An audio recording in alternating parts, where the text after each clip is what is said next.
Friday night football game on the way. How's they been doing? We're like in Ohio. Basically. The Spartans and It's easier on the show contingency. We were having. It was not easy from No, it was not. 6 to 10. And it's Hopefully. eventually. Rainy Day Bucks. Have you heard that? Yes. I actually hope it's Really? I've never been there. Oh, I want to see Kyle go. Yeah. it's always the worst though when you're like staring right at the I back. think they can do all those. It'll all be all right. It was wild. Always supported. Yeah, there will be, yeah, nothing to do with by. Me too. I think it'll be Me fixed. too. Ron's out trying to buy some electrical tape. And, Similar. some tin foil. Some stuff that. This little I don't know if you know this, it's only the best for sports radio weekend. I was stepping over cords Tell on the me way the in. No, come on. We had stop. people just like throwing their hands up. We And were full on. it was, It's working great. Stop with that. it was, I heard there's a pretty cool like. I was the hiking guy, route where you can, I was like, walk the the guy trail. with the This pizza was that definitely a walks thing in. where you're listening to the background, something's going down. That's the Canadians. I had no This idea. one was, There's a Okay. bridge Flying called Rainbow blind. Bridge where you can walk across. you can tell But Darcy. if you Go to break, go it's all fine. the way across, you need a Hit the pass. button, it works, you just can't see. Okay. It Cool. was wild. Just fine. 6 to 10 a.m. Taylor, we're going live from Uh, the States I'm for the at assassination site. So, Okay. yeah. Steven starts. Insane. Steven starts. It Oh, didn't go bad. me barely. I'm here, Brad's about 8, I think. Just a little square in the side. Barely. Sorry. What is wrong? Uh, I just got a text from Drake saying, Make the show simple. Yeah. the wide orbit was not in the control. The show simple. Your mom's in there. You're right. Your mom's in there. Hello, everybody. Hello. Go ahead, fire away. Anybody? Against the Commanders, you kicked it deep a couple times in the Yeah, second later half. on we did, yeah. Yeah, what was? I mean, we knew going in that, like I said, going into the game that they're number one on kickoff return, and then they didn't let us down on the first one. They had a big one there, and then we kicked to them again, and they got one out to the 35, and then we kicked to them again, and the ball went out of bounds at the 1. Great kick by Bucker, so that was a plus. But then the next time we kicked off, we were up like 3 touchdowns or 2 touchdowns or whatever it was, and then we just said, let's just kick the touchback here, and you got to respect teams that are hitting it on kick return. They were, and we're going to keep getting better as we go. What's the frustration with the penalty? What's the frustration with the penalty? It was bad. In a return game, we had 3 penalties. We had the penalties a couple weeks ago, and then we didn't have the penalties, and then we had the penalties again. So it's a sign of a young group. We got to keep working. We're working hard. We're trying to finish people, and we just got to learn, at the point of attack, when to finish and when to let off. And that's when the penalties come, is right at the point of attack. And I'm not mad at the how hard and the effort that the guys are giving, and we want to keep that going.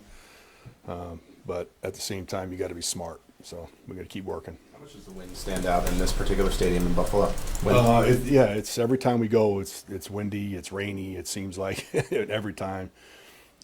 It's kind of weird that way. I don't know. I haven't really looked at the weather. I don't know what we're going to get, but it's always a factor. It seems like every time. For your young players in those situations where you've had a couple calls and not had a couple calls, and how hard is it to figure out what they're supposed to be doing? And are there different refereeing crews that call it differently, or if you're at the point of attack? I'm not going to go there. It's just. When you go back and watch the tape, you see the penalty. You see what they saw. It wasn't like, these calls are coming out of nowhere. I see what they're doing. I see what they see. And then you could coach off it. You could see where you could have did a better job, and that's all you keep doing. You keep pounding it, and we'll keep getting better at it. Is it easier to hold maybe with this new kickoff than maybe the old one used to be? There's holding on every return. I'm going to tell you right now, there's holding on every return. You can go watch it. You'll see it. It's just a matter of how blatant it is, and that's really what it comes down to. How much are you trying to get across to the guys in the meeting rooms that you're negating a lot of what Nico has been trying to do in terms of getting positive yards? We're better than what we are playing right now. Because we're not getting those returns, on the board, and when we do, we're going to be where we should be, you know, and that's, we're just not there yet. Couple more. Did the kick that, Yeah. Harrison on the new? No, he was trying to kick directionally. He showed a left kick, and we got the returners a little out of position, and it was a great kick. I mean, because anytime you have to run for it towards the sideline without being a kick out of bounds, I mean, that's a perfect setup. And it bounced off his shoulder, and then once he touched the ball, it doesn't matter now. It's the fact that it went out of bounds was a plus. That went out at the one, because if he muffed it and then it went into the end zone, and then he downed it, it would have been at the 20. So, we got a good bounce there. We've talked about some of the dead kicks or whatever they're calling that some other people are doing. Is Harrison working on anything? Oh yeah, he does that a lot. He practices a lot, but it's kind of nerve-wracking in a game to really stress, get it outside the red line, which is only 5 yards from the sideline. I mean, you gotta aim at the numbers, and then have your margin of error in between, plus or minus, outside the numbers. That's what you're shooting for. In practice, I mean, with no pressure, he could dart him in there pretty good. But to do it in a game, that's all of a sudden you get one out of bounds, like we had in a game, and then then you're looking like, why are you doing that? So last Sunday, when you knew that one of your family members was going to be on the losing side, how did the rest of your family handle that? I felt bad for him.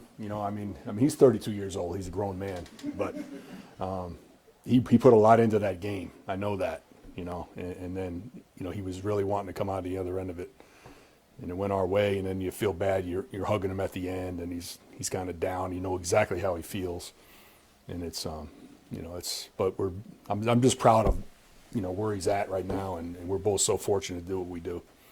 Last one's up. Hey, Dave, Matt Ariza began his career at Buffalo.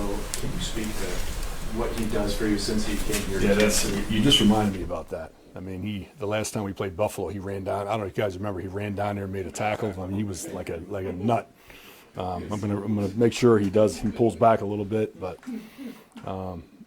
yeah, it's special anytime you go back. I mean, they drafted him, and I know he's going to have some added pressure to do a great job. You got to keep your head on straight. So, I mean, once you reminded me, I forgot what your question was, but I mean, I know Matt. It's going to be a big game for Matt. What has he done since he arrived in Kansas City? Oh, okay. Yeah, he's gotten a lot better. I mean, he's better with pooch punts.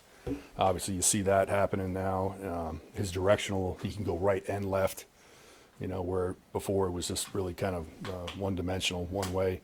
Now, and he's doing a good job. I mean, we're not, we don't punt first. I mean, we haven't punted in the first quarter, second quarter, third, everything until the fourth quarter. So it's kind of special that he can stay ready, just kicking balls to a net basically, and then coming in off the bench cold and going out and giving us a good punt. And he's done that the last couple of weeks.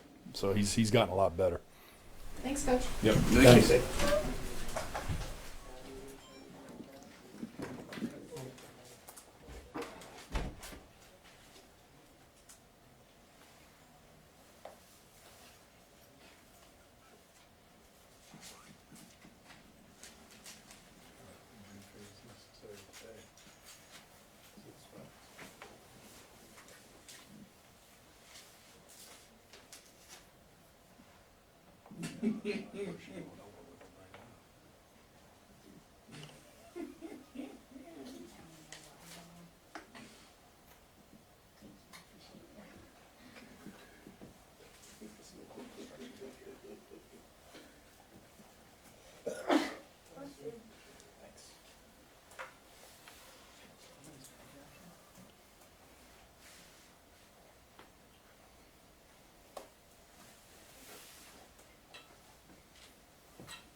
Hello.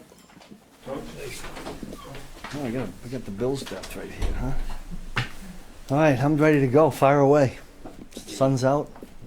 What's the most difficult part of that for Josh? Yeah, listen, I'm not sure.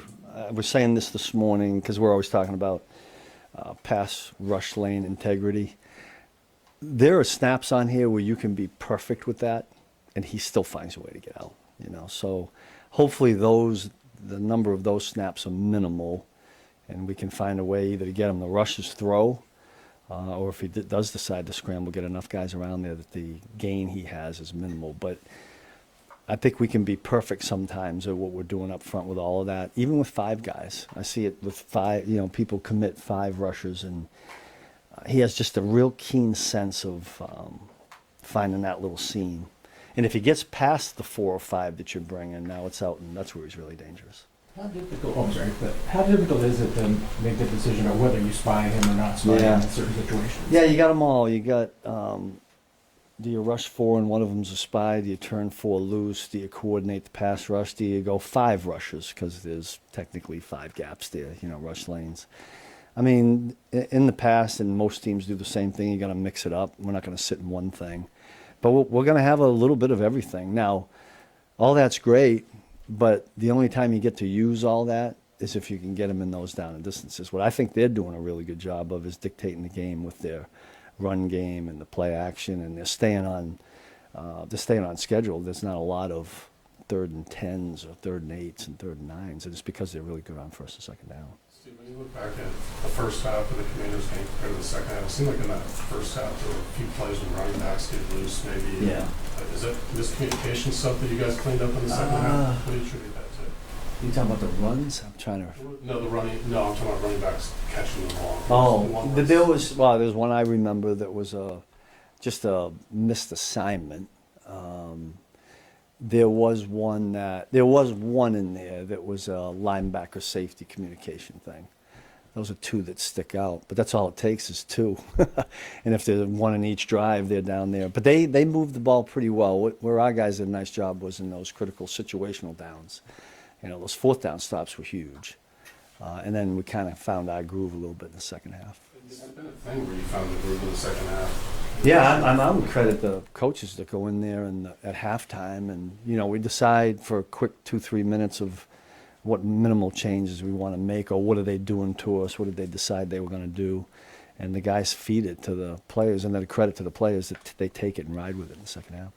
On that front, the game's changed. I mean, from when you got into it, there were, the 85 Bears, you could hold the team to 87 total yards and 3 points. Like the idea of a shutout, I know you guys just got one, but it's kind of gone. It's like a little more basketball in your defense. You want to play it, but you have to acknowledge you're going to get beat because the offense is. They'll hit a couple of hoops. Yeah, so sink a couple. So have you had to change your philosophy? Like, was it like when you got into the game, was it the Bill Cowards of the world wanted 0 points, right? Now you got to acknowledge we're going to give up something, but. There's a little bit of that. I mean, we have an objective chart unit-wise. Each game, the first one is win the game, the second one is points allowed, and then I think there's 9 or 10 categories that we researched that had the most to do with limiting points. And when we first started doing this years ago, when I was with Jim Johnson, the points allowed goal was 17. You felt like if you could keep a team under 17, you could win. I think the figure was like 85 or 88% or something. I'm not so sure that's changed now. That might be more in the 19. I haven't done the full research lately. Now, we've kept it at 17 as a goal because I just refuse to change it. I don't know, give up more points. But I think that your point is it's really hard to get a shutout in this league, or 10 points. I mean, it's really hard because teams got real effective weapons. We know the rules have all changed a little bit. Kickoff with a ball, where they get the ball a lot. So yeah, it doesn't happen very often. It certainly always would be nice to get. To me, I always want to have 1 less point than they got. Now, I don't want it to be 45 to 44, but that is the goal. Is it required to be more of a counterpuncher? A little bit. I mean, we are always kind of. When the game's in the balance, I always say to the guys, when the game's in the balance, now it's just go out and stop every series and get the ball back to Patrick with the same score that we got it. Now, if it gets out of, then you change a little bit. Because to me, like last week's game, when it got to 2 possessions, we wanted to find a way to get the ball back to Patrick so he could get it to 3 possessions. That was the goal. So I guess not much has changed. You're not wanting to score, but I think a 3-possession game in the fourth quarter might change the way I call it. But until you get to that point, it probably doesn't. How quickly can Mike Bell make an impact? Well, the good thing about Mike is he was here before in this season, so I think it's probably an easier transition for him than going someplace else. So we're glad we got him. I mean, look at Mike's a fun guy to have around and a good football player, so we're happy about that. Last three will start with what? Steve, you referred earlier to the fourth down success the other night. It's been that way all season. I think that's leave the NFL in fourth down defense. Do we have to talk about that? Do we have to bring that? Because this team we're getting ready to play is really good at converting fourth down. Yeah. As I recall. But what kind of key, what are some of the elements that go into being a successful defense on fourth down? I would put that right back on the players because our guys do a really good job of being on point. They recognize the situation. We talk about fourth down on Tuesday. It doesn't matter who we're playing. We do that on Tuesday in our first meeting when we segue to the next team. And we research it, and the guys do a great job. Rod Wilson's involved in that, and no matter what you call, the guys got to execute it, and our guys have done a pretty good job of that. Todd? Make you knock wood again. You guys have done a nice job against some really good running backs. You got another Killing one us. this week. You're killing me. What are Killing the me. keys to trying to contain Cook? Yeah, this is a real dynamic runner. We've faced a bunch of them already this season. This guy might be the tops of the crew.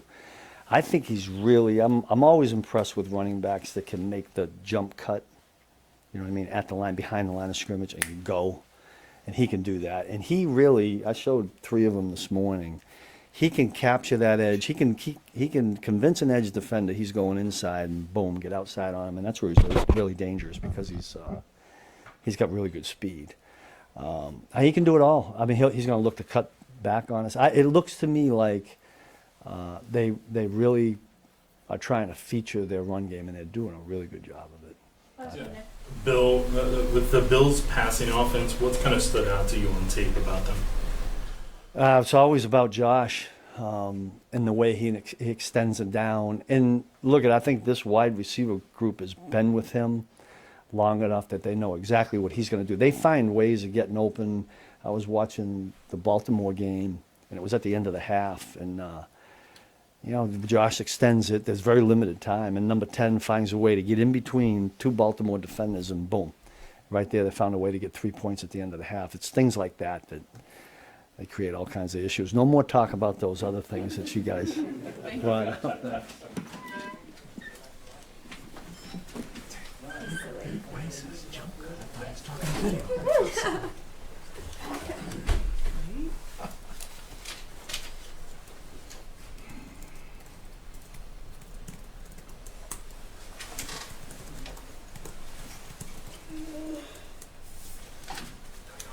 Sorry. Youngins are contagious, as they say.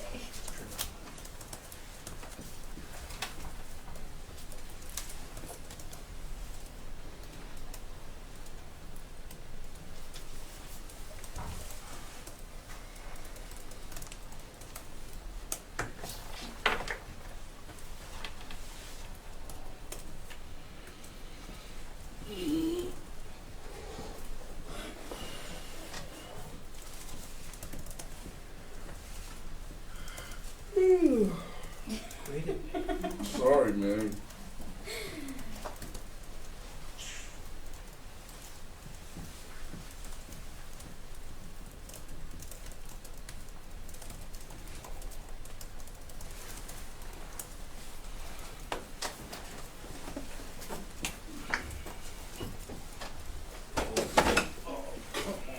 Oh, you got this cough. Yo, what are you I just don't have it today, guys. I just don't.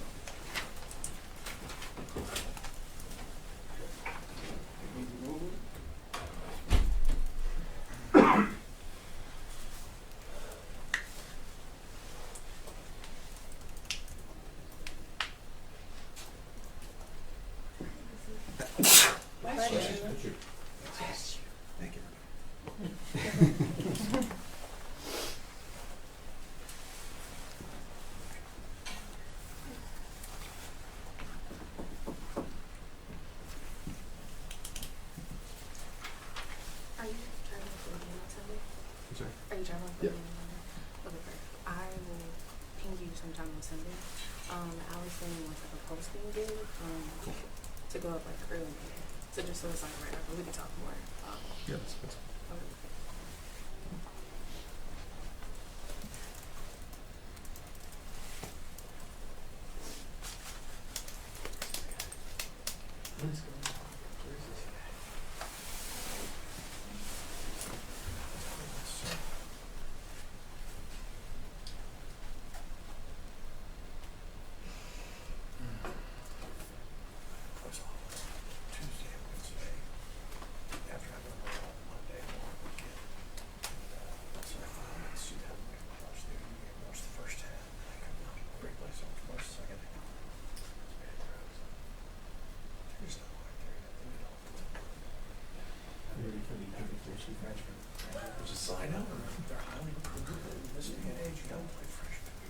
Okay. Healthy and ready to sign, as the case goes. Yeah. Both cases. That used to be, they We've got a full school that counts for like hold out. and all these weird injuries. They and that pro across the model now. It's been 4 years he's had pro. So it's, you can't fumble the ball. They fumble behind. They have to roll I back. haven't seen that guy in a while. Their special teams guys got to be on, I'm afraid. Look at all the games. Even when they were out, Michigan game, they had somebody playing a tournament.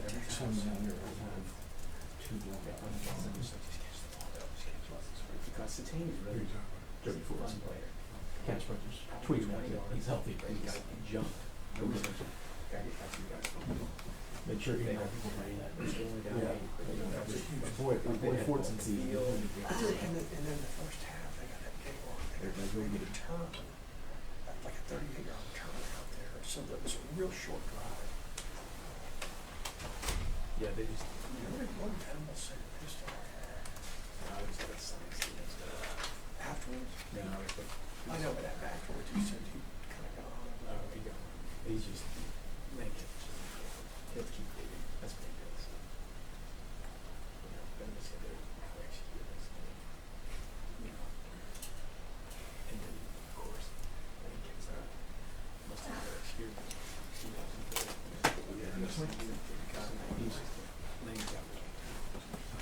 He's a guy you love to be your guy. But in the middle. He's perfect in all this. Yeah.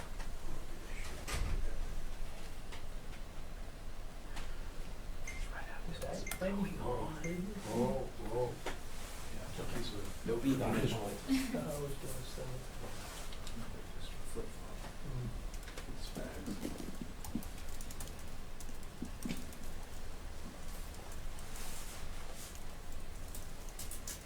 So is the cop out there with the, all geared up and everything, is he?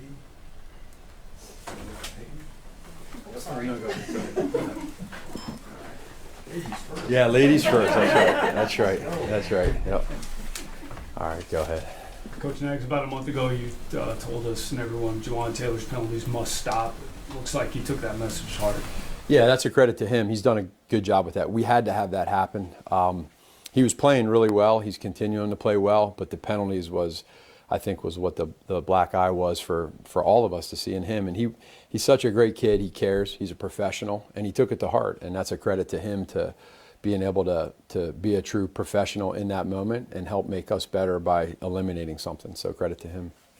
The running back situation, if Isaiah can't go, does everybody just kind of bump up? Do you put more on Kareem? How do you handle that? I think so. I think we'll kind of play that by ear, see how it goes health-wise with Pops, and let the beauty of our team, the depth that we have guys that are there, guys that can practice, guys that are ready. So just leave that, tell the guys, everybody be ready.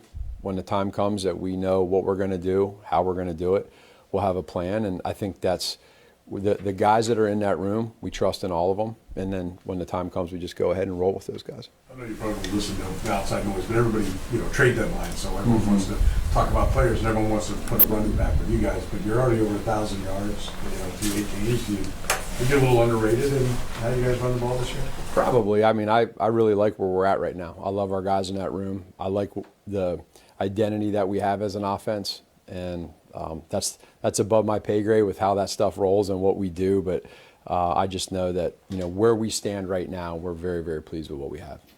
What are your touchdowns game on non-first read plays, but also when Patrick is scrambling on some of those and what's impresses you about the way he's just able to keep his eyes down the field in those spots? Well, for him, it's something he's always been good at. He's done it quite a bit in his career. And now I think it's the new guys that we have in this room, some of the newer players, making sure that they understand at all times you stay alive. We had a couple plays last week where, like you said, number one wasn't there. Number two sometimes wasn't there. One of his greatest strengths is being outside the pocket. And it goes back to college at Texas Tech. He was the same way. He was a major weapon outside the pocket. So now the other guys are taking advantage of that, and we're scoring some touchdowns from it. We got a big play last week from Kels as well. Now, when you watch this defense on tape, what is unique about them from some of the other defenses you've played? The idea that they all play, they play within Coach McDermott and Coach Babbich's scheme that they have. They play it fast. They play it well. They do a good job. It's always a hostile environment. They're in Buffalo. They feed off of that with the crowd noise. So we want to make sure that with silent count we're good there. So part of that is being no self-inflicting wounds with penalties, pre-snap penalties. Schematically, they do a lot. They do a really good job in their zones, and then when they play man, they're super physical. They're sticky. They make you be good with releases. They make you win at the top of routes, and then they have good ball skills. So you kind of put all that together with an offense that's scoring points, and it makes it tough. Jalen now having those 3 games under his belt, and maybe the watching game might have been his most difficult one. What have you seen from him so far, and what's the kind of guide to him, or at least you're grading out on him right now? Consistency. The moment's never too big. I go back to when we had that, right before the one game when everything went down with him having to have to go in there last minute. He never flinched. He never blinked. He came out in that game and he's kept it consistent this whole time. There's a couple things here or there, but with him, I'm just really proud of how he's handled the moment. He just wants to do his job. He wants to do his part, and I think to me that jumps out to somebody that doesn't look for it. He just comes in every day. He's a true pro, and he's doing well with it. If Josh comes back, is it automatic that he steps into that job, or has Jalen made that a competition? We haven't. That's again something that I have not even come across. That's with Coach and Veach. When that time comes, Josh is playing well too. So that the part that you like is that you got guys that are playing well, and then we just kind of work through all that other stuff. You guys have done a really nice job on your offense, that you're one of 2 NFL teams that hasn't had a 100-yard rusher and a 100-yard receiver. What does it say about it? That'd be for the fantasy people. You could ask them and see what they think. We like where we're at right now. The guys don't care about the stats. I mean, you look. I don't know the numbers, but the way that we're distributing the football right now to players, what they're doing, it's. Everybody has a part in this, and nobody really cares about the numbers. We want to be efficient. I think we look at touchdown drives. We look at scoring drives. Be great situationally, red zone, 3rd down, short yardage, 4th down. We're doing that right now. So all that other stuff is for everybody else. How much fun has this been? I mean, you guys work hard every week, but to have the payoff this season, the way this offense is looking. This has been a lot of fun. Just for me, the experiences that I've had in my career as a coach, this is up there at the top. The guys, and it's not, our record is our record. We've come together here after those first couple games, but the people that are doing it in this building together, it's everybody. And it makes you feel good when you drive in here to work every morning and you're excited about the moment to be with the guys, but you're not satisfied. And I think that's what's so powerful about this culture that we have right now, is that we're doing it and we're making sure that we're doing it together. No, there's not one selfish person on this team or coach. And when you win defensively, special teams, offense, coaches, the support, the fans, the city, it's awesome. That's why we do what we do. So from the offensive side, I haven't really been a part of this before. It's a bunch of good guys playing good football. You guys have been pretty aggressive on fourth down, maybe not as aggressive sometimes on the road. How much is that a factor? Like where you're playing, you're going to be in front of a raucous crowd. Is it, you get a little... Nah, man. I like what you just said with the aggressive, man. Yeah, you just used it twice in there, and we got to keep that going. So making sure we're aggressive is important. And I know we've talked about it all the time. We talk about it internally, but we have to stay that way. And if you don't get it, that's okay. At least everybody knows this is how we're going to do it, and we're going to go down this way. And then when you do get it, it's just contagious. So we want to keep that going. That's the positivity and the power of speaking it into existence. Thank you, Coach. Thank you. Take care, Coach.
Not yet.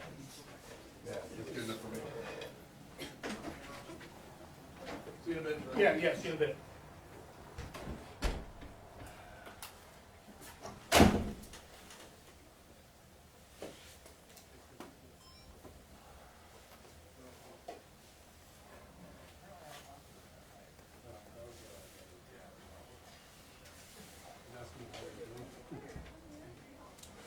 I'm still here. So. There's something here too.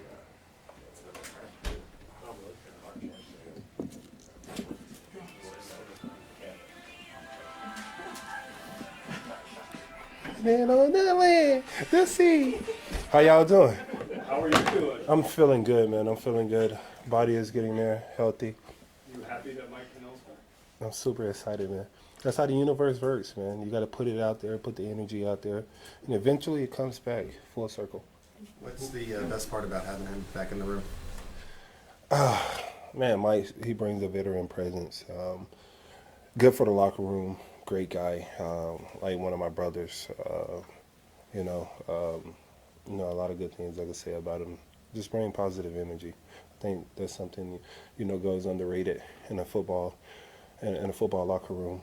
A good high energy guy that keeps everyone fun, happy, but also makes you remember the importance of how old and how gracious this game is. Yep. The Bills' regular season in Buffalo, how much have you kind of grown to look forward to this matchup? This is one of those matchups where this game could be a huge deciding factor of seeding for playoff. And it's always an exciting, competitive game, especially when you play a guy like Josh Allen, who can do so many things well, who's big, who's physical, but also fast. Also have a big arm that can make any throw, and he makes the guys around him better. So we know it's going to be a competitive matchup, and we always look forward to the challenge. Steve mentioned Spags mentioned something just about how difficult, even if you do stay in your rushing lanes against Josh Allen, that he still can make something happen. Just wondered if you can speak to the player, just the difficulty in the moment of that.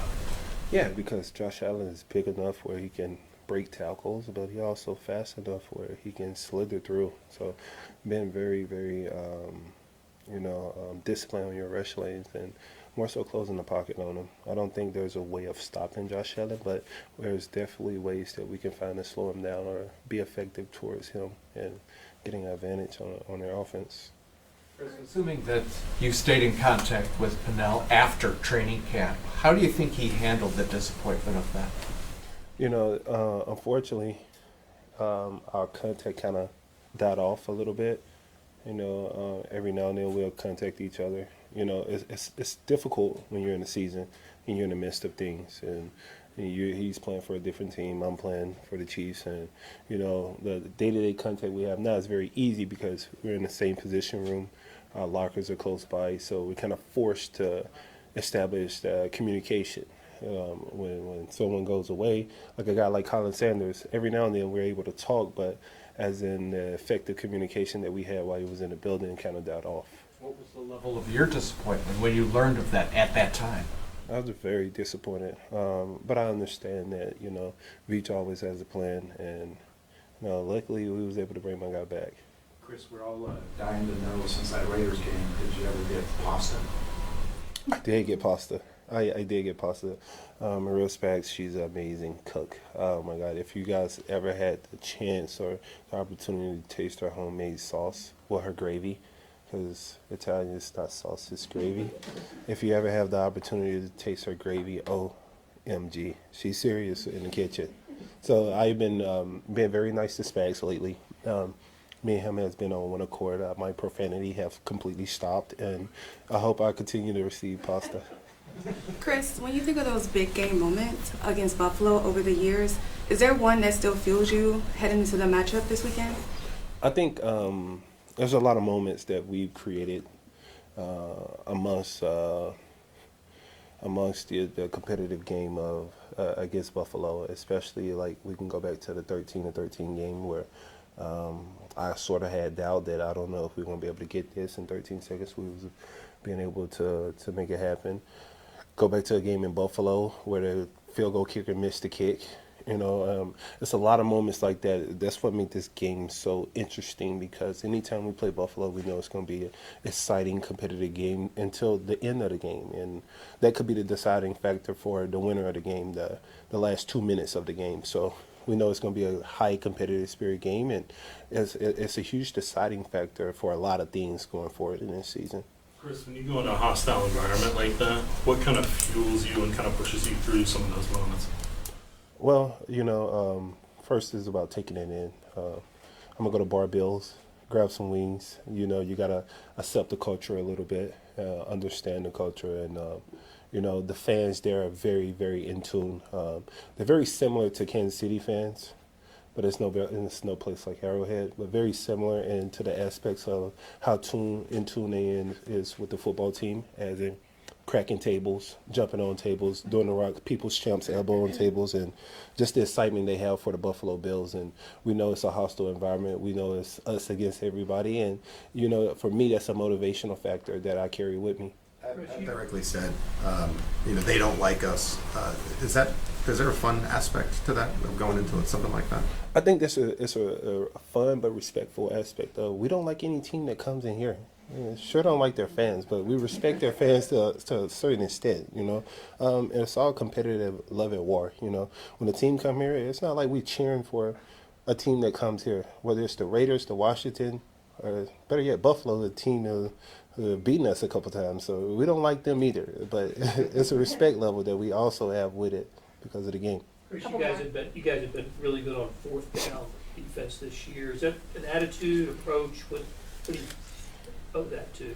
I think it's a lot goes into that. I think the attitude, especially being aware that these teams are going for it more on fourth down, being prepared for it, being proactive throughout the week to just don't run off the field on third down, because if it's fourth and short, most likely these teams are going for it. It's a high chance. So we got a lot of good coaches who prepare us for these type of moments. We actually go through a situational in practice for these moments, and I think for us, it gives us the comfortability to, when fourth down approaches, we're like, it's another down for us, let's go. Last one, Alexa. Chris, last week during the press conference, you said that you grew up a hooper, and that you're all Stephen Curry now. Do you think he's the greatest point guard of all time? Well, that's a biased statement because, well, you could take it as this, okay? I didn't grow up in the Magic Johnson era. But when you talk about greatest point guard of all time, Magic Johnson is one of the point guards who could play all positions, right? From center to point guard. I don't think that would be done again. But then you go as the greatest shooter and scorer as a point guard. I think, without a doubt, it's Stephen Curry. It's more so as a personal preference, how you view it. Another argument is like Jordan and Kobe. If Kobe did everything Jordan did, how is he not like the second greatest player of all time? To me, Kobe is number one. Y'all take care.